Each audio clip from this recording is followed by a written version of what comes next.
CCN news एक पाऊल महाराष्ट्रासाठी।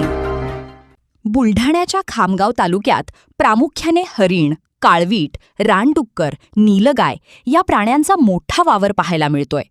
अशातच भरधाव वेगाने जाणाऱ्या एका अज्ञात चारचाकी वाहनाने काळवीटाला जोरदार धडक दिली, ज्यामध्ये काळवीटाचा जागीच मृत्यू झाल्याची घटना आंबेटाकळी ते बोरी आडगाव दरम्यान घडलीय। या प्रकरणी माहिती मिळताच वनविभागाच्या कर्मचाऱ्यांनी घटनास्थळी भेट देत पंचनामा केला आणि अज्ञात वाहन चालकावर गुन्हा दाखल करण्याची प्रक्रिया सुरू आहे।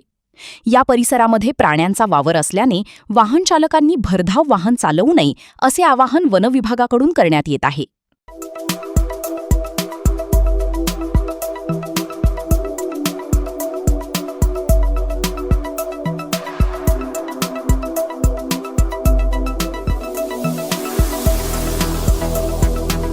तसेच आपल्या भागातील महत्त्वाच्या बातम्या पाहण्यासाठी CCN न्यूज डेस्क चॅनलला सबस्क्राइब करा आणि बेल आयकॉन प्रेस करा।